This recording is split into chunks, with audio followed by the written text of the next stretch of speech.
Rationalizing numerators and denominators. If we have a fraction that has a square root in it, typically we won't be able to simplify and get rid of the square root, but we do have some control over where that square root shows up in the form that we're looking for. So we can move it between the numerator and denominator, and sometimes one is better than the other. So for instance, if we had 15 over square root 20, currently the radical is in the denominator. It might be useful to move that radical into the numerator.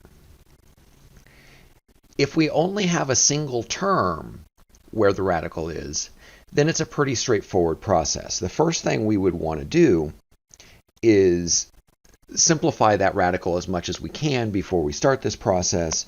And since 20 equals 4 times 5, and 4 is a perfect square, this is going to be 15 over 2 square root 5, since the square root of 4 is 2. Okay, so now that we have the radical simplified as much as possible, now our goal is to remove the radical from the denominator and move it up into the numerator. Okay, and the way that we're going to do this is through taking that square root of 5, that's the piece that we have left over, and we're going to force it to be a perfect square. And using the properties of fractions, we're going to be able to do this. Okay, and so square root of 5 is not a perfect square, but if we multiply it by another square root of 5, now it will be a perfect square. But if we do that to the denominator, we need to do the same thing to the numerator. Okay, and so this is our process. We multiply numerator and denominator by the same thing, and that's going to allow us to get the radical out of the denominator.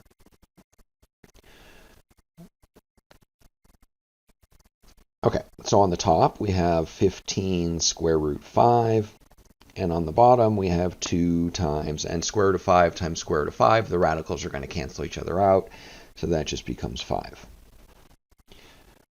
So we have 15 square root 5 over 10.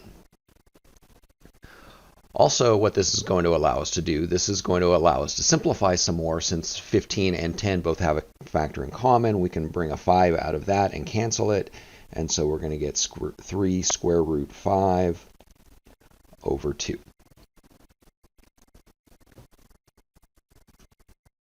And now we've managed to move the radical from the denominator up into the numerator.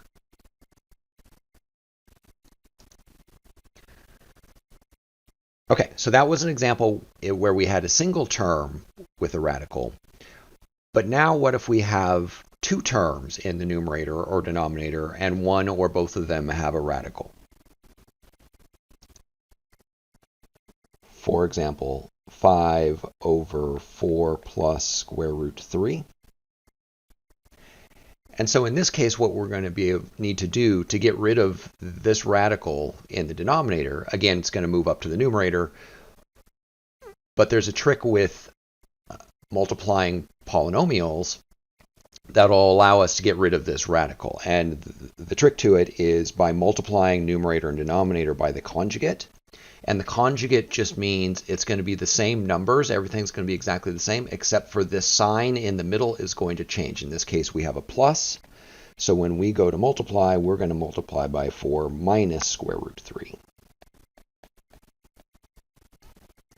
And what's going to happen here is because they're conjugates, when we multiply them together, the middle terms are going to cancel out, and that's where all the radicals reside.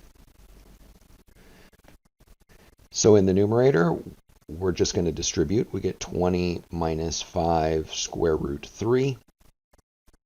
And in the denominator, we're going to FOIL this out. So we're going to get 16 minus 4 square root 3 plus 4 square root 3. And square root 3 times square root 3 is just going to become 3 because the radicals are going to cancel each other out. We have one's positive, one's negative, so this is going to be minus 3. And we see that these middle terms cancel each other out. So we have 20 minus 5 square root 3 over 13. And again, we've managed to move the radical from the denominator into the numerator.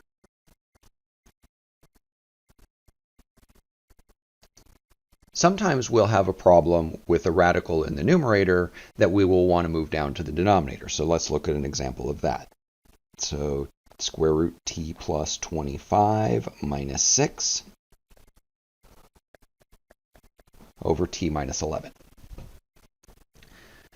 Again, because we have two terms, to get rid of the radical in the numerator, we're going to need to multiply by the conjugate. So the conjugate here would be square root t plus 25 plus 6 over square root t plus 25 plus 6. We do the same thing to numerator and denominator, and now we just simplify this from here as much as we possibly can. Okay, because we're multiplying by the conjugate, we don't need to worry about the outside and inside terms. We know those are going to cancel. We only need to worry about first and last. So square root of t plus 25 times square root of t plus 25 is just going to be t plus 25. And negative 6 times positive 6 is going to be minus 36 over t minus 11 times t plus 25 plus 6. Okay, now the advantage of doing this is in the very beginning, because the radical was there, we can't do any simplifying here between these two terms. But now that we've gotten rid of the radical, we can do some simplifying. We can combine like terms here, so we end up with t minus 11 over t minus 11 times square root t plus 25 plus 6.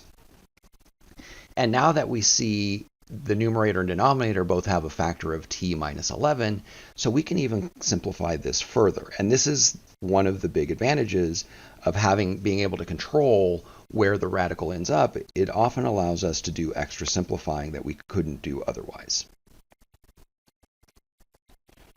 So those cancel, and we end up with 1 over square root t plus 25 plus 6.